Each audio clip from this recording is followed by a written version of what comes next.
Semoga Allah Subhanahu wa taala menganugerahkan kepada kita pemberian untuk melihat kepada Allah Subhanahu wa taala. Walihada dalam doanya Syekh Abu Bakar bin Salim, warzuqna nadhara ila wajhikal karim.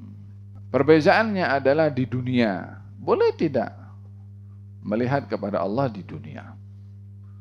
Jawabannya,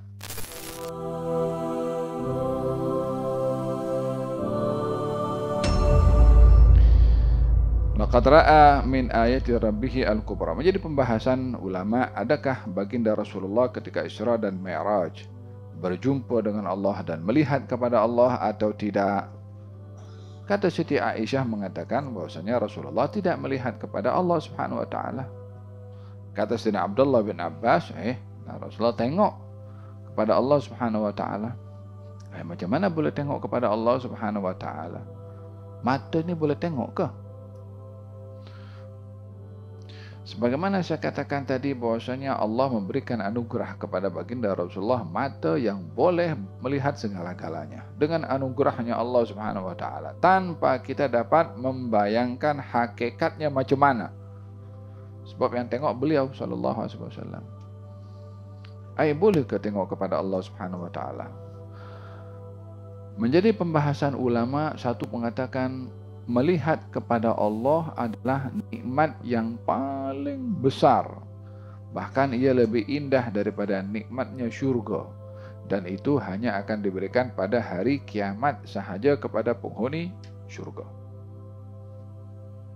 Jadi melihat kepada Allah Subhanahu wa taala akan berlaku di hari kiamat bagi orang-orang yang masuk dalam syurga. Itu ijma', kesepakatan semua ulama. Dalilnya adalah wujuhu yawma idzin nadhirah ila rabbiha nadhirah. Wajah-wajah yang bercahaya nanti di hari kiamat akan melihat kepada Tuhan mereka.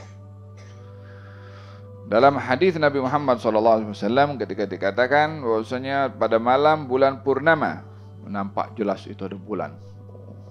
Kata baginda Rasulullah, nanti kamu di hari kiamat akan tengok kepada Allah seperti mana kamu tengok kepada bulan ini. Maksudnya jelas betul. Macam mana dengan mata ini ke, dengan mata hati ke, terpulang kepada Dia Subhanahu wa ta'ala. Yang penting Nabi kata tengok-tengok macam mana terpulang caranya kepada Allah Subhanahu wa ta'ala.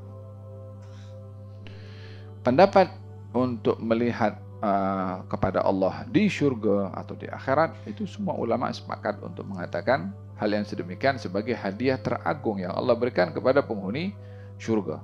Semoga Allah Subhanahu wa taala menganugerahkan kepada kita pemberian untuk melihat kepada Allah Subhanahu wa taala. Walihada dalam doanya Syekh Abu Bakar bin Salim, warzuqna nadhara ila wajhikal karim. Paham dong?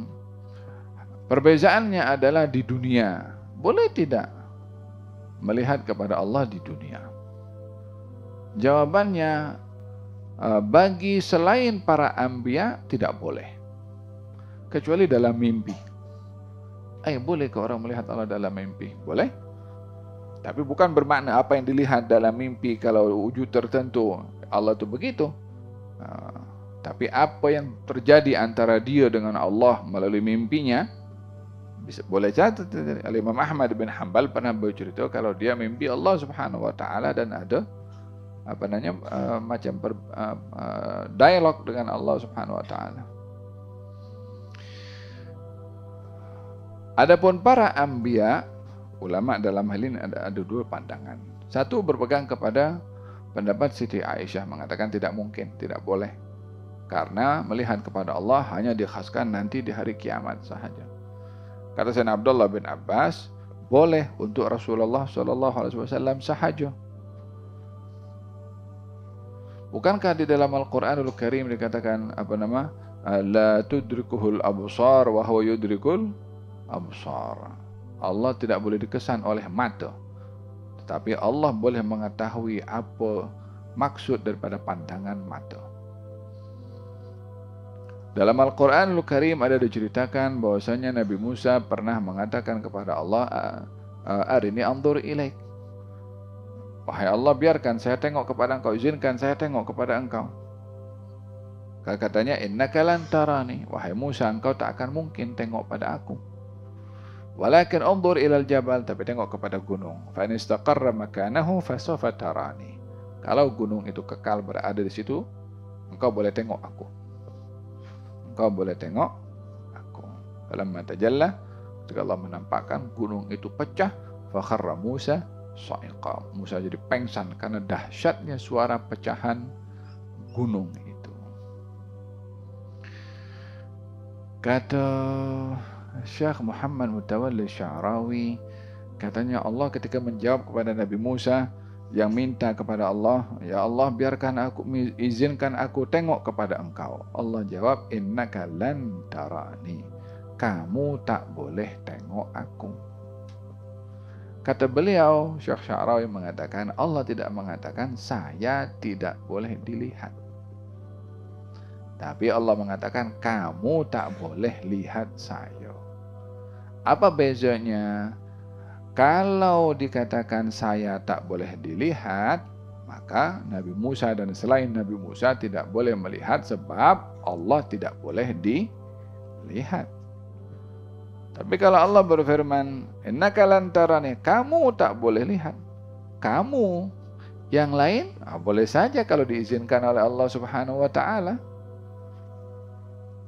Karena di sini nisbahnya ditujukan kepada Nabi Musa. Fahim dong? Jadi katanya kalau Nabi Musa dikatakan kamu tak boleh lihat, bukan bermaksud Allah tidak boleh dilihat ketika berada di dunia. Walaupun sebagaimana saya katakan manusia tidak boleh biasa, manusia biasa tidak boleh. Satu-satunya yang diberi izin untuk melihat kepada Allah di dunia adalah junjungan Nabi Muhammad sallallahu alaihi wa ala alihi wasallam pada peristiwa Isra dan Mi'raj. Bighairi kaifin wa inhisarin, tanpa kita membayangkan macam mana ya.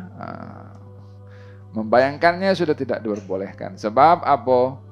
Bayangan dalam otak itu makhluk, hatta khayal.